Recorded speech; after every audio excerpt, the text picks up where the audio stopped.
United nations general అసెంబ్లీలో పాకిస్తాన్ మరొక మారు జమ్మూ అండ్ కాశ్మీర్ అంశాన్ని పైకి తెచ్చింది.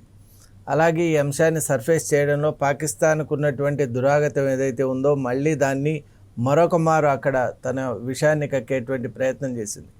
పదే పదే పాకిస్తాన్ ఈ విధంగా కశ్మీర్ అంశాన్ని అక్కడ తీసుకొని రావడం వెనుక ఉన్నటువంటి ఆంతర్యం ఏంటి అని ఆలోచిస్తే ఎలా అయినా సరే ఇంటర్నేషనల్ అటెన్షన్ గ్రాబ్ చేయాలి, అలాగే కశ్మీర్లో తాను చేసినటువంటి ఆ ఆక్యుపేషన్ ఏదైతే ఉందో దాన్ని లెజిటిమేట్ అంటే అది నిజమైంది సరి అయింది అనేటువంటి విషయాన్ని నిరూపించుకోవాలనేటువంటి ప్రయత్నం చేస్తోంది. ఇది కాక దీని వెనక చైనా యొక్క సపోర్ట్ కూడా ఉండటం చేత పాకిస్తాన్ తెగబడి ఈ విధంగా అత్యంత ప్రతిష్టాత్మకమైనటువంటి యుఎన్ వేదికపై కూడా అనేక మార్లు ఈ విధంగా చెప్తోంది. రీసెంట్గా కూడా ఈ విధంగా చేసినటువంటి వ్యాఖ్యల్ని భారత్ రిప్రజెంటేటివ్ తిప్పికొట్టడం చేత మరొక మారు ఇంటర్నేషనల్గా ఈ చర్చ అనేటువంటిది కొనసాగుతోంది. అసలు పాకిస్తాన్ ఎందుకు కశ్మీర్ అంశాన్ని ఈ విధంగా తీసుకొని రావాలని చూస్తుందనేటువంటి అనేక ఈ జియోపొలిటికల్ అంశాలను ఇప్పుడు మనం చర్చించుకుందాం. విభజన తర్వాత మనం చూసినట్టయితే కశ్మీర్ అనేటువంటిది భారత్ పాక్ మధ్య ఒక ఇప్పటికి కూడా కొనసాగుతున్నటువంటి ఒక రకమైనటువంటి కన్ఫ్యూషన్, కియాస్, అలాగే ఒక మిస్అండర్స్టాండింగ్గా మనం చెప్పొచ్చు. కశ్మీర్ అనేటువంటిది 100% భారత్కు చెందినటువంటి ఒక భూభాగం. దాంట్లో ఏ విధమైనటువంటి డౌట్ కానీ, డిలేమా కానీ, లేక సెకండ్ ఆప్షన్ కానీ, ఒపీనియన్ కానీ లేదు. అది చాలా స్పష్టం హిస్టారికల్గా, అలాగే పొలిటికల్గా, అలాగే మనం చూసినట్టయితే ఇంటర్నేషనల్ కన్వెన్షన్స్ ప్రకారం కూడా కశ్మీర్లో ఉన్నటువంటి ప్రతి అంగుళం కూడా భారత్కు చెందింది. కానీ ఈరోజు మనం చూసినట్టయితే మోసపూరితమైనటువంటి కుట్రతో పాకిస్తాన్ కశ్మీర్లో ఉన్నటువంటి నార్దర్న్ ఫ్రాంటియర్ని ఆక్రమించుకునింది. దాన్నే పాక్ ఆక్యుపైడ్ కశ్మీర్ అని అంటూ ఉంటాం. మరి పాక్ ఆక్యుపైడ్ కశ్మీర్లో ఉన్నటువంటి గిల్గిట్ బల్టిస్తాన్ అనేటువంటి ఏరియాస్ ఏదైతే ఉన్నాయో, అలాగే మన నార్దర్న్ ఫ్రాంటియర్ను వాళ్ళు ఆజాద్ కశ్మీర్ అని కూడా పిలుస్తూ ఉన్నారు. మరి దీని వెనుక ఉన్నటువంటి కారణాలు ఏంటి అంటే పాకిస్తాన్ ఏదో ఒక విధంగా భారత్కు దెబ్బతీయాలి, భారత్ని ఏ విధంగా అయినా కూడా ఇబ్బందికరంగా ఉండేటువంటి ఒక పరిస్థితిలో పెట్టాలి అనేటువంటి ఒక వ్యూహం దీన్ని ఈ రకంగా పాకిస్తాన్ ఈ విధంగా ప్రేరేపిస్తోంది. దీని వెనక ఉన్నటువంటి అంతర్గత శక్తి ఎవరు అంటే ఖచ్చితంగా అది చైనానే. ఎందువల్ల అంటే చైనాకు కూడా భారత్ను నియంత్రించాలి, అలాగే భారత్లో ఉన్నటువంటి భూభాగాన్ని ఆక్యుపై చేసుకోవాలనేటువంటి ఒక తహత ఉంది. కాబట్టి ఖచ్చితంగా దానికోసం పాకిస్తాన్ పావుగా వాడుకుంటోంది. మనం చూసినట్టయితే భారత్కు ఉన్నటువంటి 7 ఫ్రాంటియర్ నేషన్స్లో పాకిస్తాన్ అలాగే చైనా అనేటువంటివి కశ్మీర్కు చాలా దగ్గరగా ఉన్నాయి. ఇక పాకిస్తాన్ అయితే కశ్మీర్తో తన యొక్క బార్డర్స్ని షేర్ చేసుకుంటోంది. కాబట్టి ఇక్కడ చైనా కూడా ఎలా అయినా కశ్మీర్తో బార్డర్ షేర్ చేసుకుంటే భారత భూభాగాన్ని కూడా అటాక్ చేయడానికి, సర్వీలెన్స్ పెంచుకోవడానికి బాగుంటుందని 1963లో పాక్ అండ్ చైనా మధ్య ఒక ఇల్లీగల్ అగ్రిమెంట్ అనేది జరిగింది. అసలు కశ్మీర్ అనేటువంటిది భారత భూభాగం అయితే దాంట్లో కొంత భాగాన్ని పాకిస్తాన్ ఆక్యుపై చేసుకునింది, మరికొంత భాగాన్ని చైనా ఆక్యుపై చేసుకుంది. మౌంటైనస్ టెరైన్, అక్కడ పూర్తిగా మౌంటైన్స్, అలాగే అక్కడ ఉన్నటువంటి ఆ జియోగ్రఫీని అడ్వాంటేజ్గా తీసుకొని పాకిస్తాన్ ఏ విధంగా అయితే చొరబాటు చేసిందో, ఆక్రమించుకునేందో, అలాగే చైనా కూడా ట్రాన్స్ కారాకోరం అనేటువంటి మౌంటైన్ రేంజ్ ప్రాంతంలో ఇంటర్నేషనల్ బార్డర్స్ను అతిక్రమించి ముందుకొచ్చి కశ్మీర్లో ఉన్నటువంటి ఒక భూభాగాన్ని తనది అని క్లెయిమ్ చేసుకుంటోంది. అది మాత్రమే కాకుండా రిచ్ మినరల్స్, అలాగే రేర్ ఎర్త్ మినరల్ కంటెంట్ ఉన్నటువంటి అక్సై చిన్ అనేటువంటి గ్లేషియర్ ప్రాంతాన్ని కూడా చైనా ఆక్రమించుకునింది, కబళించింది. ఈరోజు మనం చూసినట్టయితే ఇటు మనకి బార్డర్ ఏరియాస్లో ఉన్నటువంటి రిస్క్ ఎంత ఉందంటే ఒకవైపు పాకిస్తాన్, ఒకవైపు చైనా, ఈ రెండు కూడా కశ్మీర్ని ఆక్రమించుకోవాలి అని చూస్తూ ఉన్నాయి. దానికి ప్రధానమైన కారణం ఏంటి అంటే చైనా ఏ విధంగా అయినా తన గూడ్స్ను పాకిస్తాన్లో డంప్ చేయాలి, అలాగే కశ్మీర్ని ఎప్పుడైతే కనుక ఆక్రమిస్తుందో ఇక భారత్ను కంట్రోల్ చేయడానికి ఒక స్ట్రాటజిక్ వార్ బేస్, అలాగే ఒక డిఫెన్స్ పాయింట్ దానికి దొరుకుతుంది. కాబట్టి ఖచ్చితంగా దానికి మూలం ఏంటి అంటే కశ్మీర్ని ఆక్రమించుకోవడం మాత్రమే దానికి మార్గం. ఒక బఫర్ జోన్గా ఉంది కాబట్టి ఖచ్చితంగా కశ్మీర్ని ఆక్రమించుకుంటేనే ఇది సాధ్యం. అందుకు చైనా ఒక ప్రతిపాదన కూడా చేసింది. దాని దగ్గర ఉన్నటువంటి ఒక దుర్మార్గమైన పాలసీ ఏంటి అంటే బెల్ట్ అండ్ రోడ్ ఇనిషియేటివ్ అని. ఏ దేశంలో అయితే ఇన్ఫ్రాస్ట్రక్చర్ సరిగా లేదో ఆ ఇన్ఫ్రాస్ట్రక్చర్ డెవలప్ చేసుకునేటువంటి కేపబిలిటీస్ కానీ బోత్ టెక్నికల్ అండ్ ఎకనామిక్ ఆ ఫెసిలిటీస్ వాటి దగ్గర లేవో ఆ దేశాలపై చైనా కన్నేసి బెల్ట్ అండ్ రోడ్ ఇనిషియేటివ్ ద్వారా అక్కడ రోడ్స్ అలాగే పోర్ట్స్ డెవలప్ చేసి అక్కడ దానికి ఎకనామిక్గా వైబుల్గా ఉన్నటువంటి పాయింట్స్ ఏవైతే ఉన్నాయో ఆ దేశంలో ఉన్నటువంటి ఆ ప్లేసెస్ను కబళిస్తుంది, కైవసం చేసుకుంటుంది. అలా మనం చూసినట్టయితే హంబన్తోటన్ పోర్ట్ అనేటువంటిది శ్రీలంకలో కూడా భారత్కు బాగా దగ్గరగా ఉన్నటువంటి ఆ పోర్టును శ్రీలంకలో కూడా బీఆర్ఐ స్కీమ్ కింద అక్కడ ఇన్ఫ్యాక్ట్ బీఆర్ఐ స్కీమ్ అక్కడ ప్రవేశపెట్టి ఆ పోర్టును కైవసం చేసుకునింది. ఇప్పుడు అక్కడ 24/7 సర్వీలెన్స్ ఉంది. అలాగే చైనీస్ షిప్స్ అక్కడ వచ్చి పార్క్ చేసుకొని అక్కడ ఉంటూ ఉన్నటువంటి నేపథ్యంలో భారత్కి అక్కడ కూడా ముప్పు పొంచి ఉంది. ఇక్కడే కాకుండా China Pakistan economic corridor CPEC అనేటువంటిది చాలా ప్రధానమైనటువంటిది, ప్రమాదకరమైనటువంటిది భారత్కు. మరి అటువంటి దానికి ఆ కంబైన్డ్ రూట్ కావాలి అంటే ఖచ్చితంగా పాకిస్తాన్కు చైనాకు కశ్మీర్లోని భూభాగం చాలా అవసరం.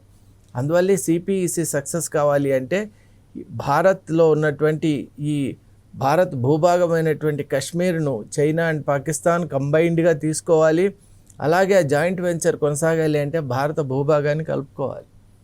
మరి వీళ్ళు ఈ రాంగ్ ఐడియాలజీస్తో రాంగ్ ప్రొజెక్షన్స్తో ఆ భూభాగం తమదే అంటూ సిపిఈసిని ముందుకు తీసుకుని వెళ్తున్నటువంటి నేపథ్యంలో కూడా భారత్ ఖండించింది, అనేక మార్లు చెప్పింది. ఎందువల్ల అంటే ఇది కేవలం భారత్కు సంబంధించిన భూభాగంలో మీరు ఏ విధంగా మీ ఇన్ఫ్రా రిలేటెడ్ ప్రాజెక్ట్స్ని ఎలా చేసుకుంటారని అబ్జెక్షన్స్ కూడా చెప్పింది.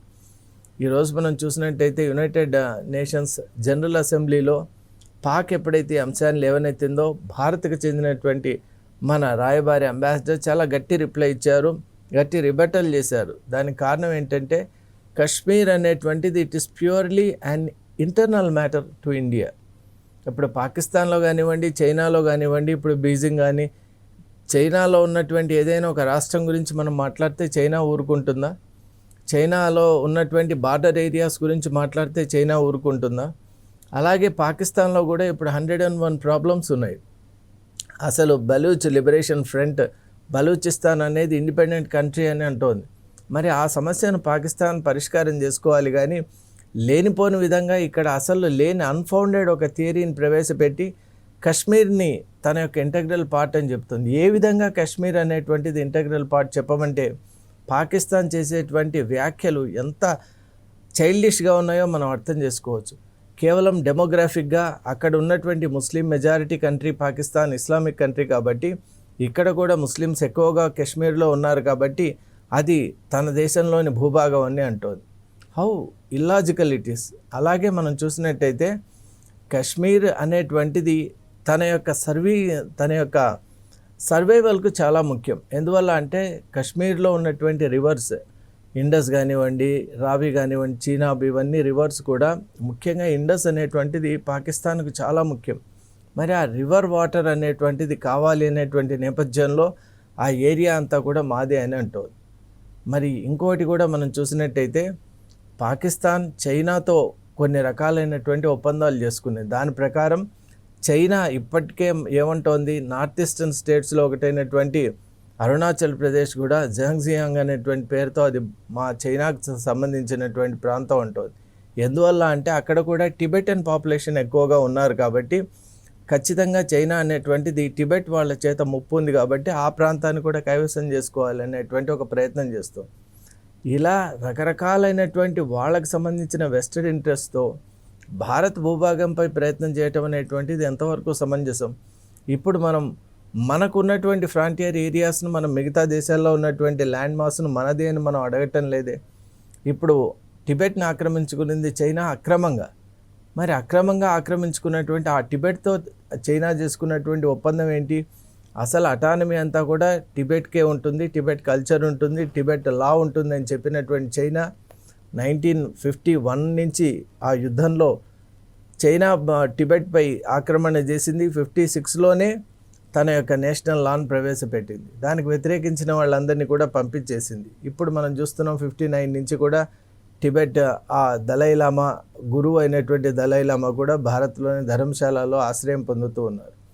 మరి ఇలా టిబెట్ ఆపరేషన్ చేసినటువంటి చైనా ఇప్పుడు అరుణాచల్ ప్రదేశ్లో టిబెటన్స్ చాలామంది ఉన్నారు కాబట్టి మతపరమైనటువంటి అనేక అంశాలు అక్కడ ఎదురవుతాయనేటువంటి ఒక భయంతో ఆ అరుణాచల్ ప్రదేశ్ కూడా మాదే అంటోంది. దానికి ఒత్తాసుగా కొంత ఎకనామిక్ యాక్టివిటీని ఒక రకమైనటువంటి ఎకనామిక్ బెనిఫిట్ పాకిస్తాన్కు చూపిస్తూ డిఫెన్స్లో కానివ్వండి, అలాగే ఈ కామర్స్లో కానివ్వండి, మిగతా ఏదైనా లోనింగ్లో కానివ్వండి పాకిస్తాన్కు ఫేవరబుల్గా ఉంటూ భారత్లో ఉన్నటువంటి భూభాగాన్ని చేజిక్కించుకొని సిపిఈసి అనేటువంటిది ప్రవేశపెట్టాలి అని చూస్తుంది. మరి ఇన్ని రకాలైనటువంటి దుర్మార్గాలతో ఉన్నటువంటి చైనా అండ్ పాకిస్తాన్ యొక్క విధానాల్ని భారత్ ఎప్పటికప్పుడు ఎండగడుతూనే ఉంది యునైటెడ్ నేషన్స్ యొక్క డిఫరెంట్ ఫోరమ్స్లో. ఇప్పుడు సెక్యూరిటీ కౌన్సిల్లో కావచ్చు, ఈరోజు జనరల్ అసెంబ్లీలో కావచ్చు, అలాగే డిఫరెంట్ ఇప్పుడు ఇంటర్నేషనల్ ఇప్పుడు బ్రిక్స్ కావచ్చు, అలాగే క్వాడ్ కావచ్చు, అలాగే మనం చూసినట్టయితే ఏ శిఖరాగ్ర సమావేశంలో అయినా సరే భారత్ చాలా స్పష్టంగా చెప్తుంది Kashmir was an integral part of India, is an integral part of India and will be an integral part of India అని చాలా స్పష్టంగా చెప్తోంది. హిస్టారికల్గా కూడా మనం చూసినట్టయితే కశ్మీర్లో 14వ శతాబ్దం వరకు హిందువుల యొక్క రూలింగే అక్కడ జరిగింది. తర్వాత అక్కడ ఉన్నటువంటి లోకల్ ముస్లిమ్స్ అక్కడ పరిపాలనలోకి వచ్చారు. అలాగే ఆ తర్వాత ముఘల్స్ వచ్చారు. ముఘల్ రూల్ తర్వాత అఫ్ఘన్స్ వచ్చారు. అఫ్ఘన్స్ తర్వాత సిక్ రూల్ అనేటువంటిది వచ్చింది. సిక్కుల తర్వాత అక్కడ ఈ యొక్క ఏరియాను అమృత్సర్ కింగ్కి వచ్చింది. తర్వాత అక్కడి నుంచి జమ్మూ కింగ్కి వచ్చింది. జమ్మూ కింగ్కి వచ్చిన తర్వాత హరి సింగ్ నుంచి భారత్ ప్రభుత్వంలోకి అంటే ఇండిపెండెంట్ ఇండియాలోకి విలీనం అయిపోయింది. మరి ఇలా ఉన్న నేపథ్యంలో ఆర్టికల్ 370 బ్రేక్ చేయటం అంటే దాన్ని కూడా కొలాప్స్ చేయటం, కాన్స్టిట్యూషన్ నుంచి కూడా రివోక్ చేయటం అనేటువంటి చాలా హిస్టారికల్ ఒక సందర్భంగా మనం పేర్కొనవచ్చు. ఎందువల్ల అంటే 2 కాన్స్టిట్యూయెన్సీ ఇప్పుడు ఉన్నటువంటి భారత భూభాగంలోనే మనకు 2 రకాలైనటువంటి రాజ్యాంగాలు, 2 కాన్స్టిట్యూషన్స్, అలాగే మనం చూసినట్టయితే 2 ఫ్లాగ్స్. ఆ థియరీ అనేది డెట్రిమెంటల్ కాబట్టి ఆర్టికల్ 370 అలాగే దాని ఫాలోయింగ్ ఆర్టికల్ అంటే the right to own property and residency అనేటువంటి ఆ 35A కూడా ఎప్పుడైతే తీసేశారో, అబ్రిగేట్ చేశారో, ఆ తర్వాత ఈ కశ్మీర్ అనేటువంటిది కంప్లీట్గా భారత్ యొక్క మెయిన్ ల్యాండ్లో ఇంటగ్రేట్ అయింది. అది ఎప్పటికీ కూడా కశ్మీర్ హిస్టారికల్గా, జియోపొలిటికల్గా, అలాగే ఇంటర్నేషనల్ కన్వెన్షన్స్ ప్రకారం కూడా కశ్మీర్లో ఉన్నటువంటి ప్రతి అంగుళం కూడా భారత్కు చెందింది. ఏదైతే పాక్ ఆక్యుపైడ్ కాశ్మీర్ అని చెప్తున్నారో అది పూర్తిగా ఇల్లీగల్. అలాగే Chinese occupation of our trans Karakoram part of Kashmir and the other part ఇప్పుడు మనం చూసినట్టయితే ఈ గ్లేషియర్ పార్ట్ ఏదైతే ఉందో ఆ ఎక్సిన్ గ్లేషియర్ కూడా అది కూడా కంప్లీట్గా కశ్మీర్ అది మనకు చెందింది. కాబట్టి హిస్టారికల్గాను అన్ని విధాలకు కూడా మనకు చెందినటువంటి అంశాన్ని ఈ ఇరు దేశాలు కూడా కేవలం వాటి యొక్క స్వార్థ ప్రయోజనాల కోసం, వెస్టెడ్ ఇంట్రెస్ట్ కోసం ఈ విధంగా యునైటెడ్ నేషన్స్ యొక్క డిఫరెంట్ ఫోరమ్స్లో రిప్రజెంట్ చేస్తున్నటువంటి విధానాన్ని భారత్ చక్కగా అక్కడ అందరికీ కూడా అర్థమయ్యే విధంగా ఈ అంశాన్ని మరొక మారు అక్కడ ప్రదర్శించింది. కశ్మీర్ అనేటువంటిది ఎప్పటికి కూడా భారత్కి చెందింది. ఈ అంశంలో ఎటువంటి సందేహం లేదు, దీంట్లో రెండో ఆలోచన లేదు. Thank you.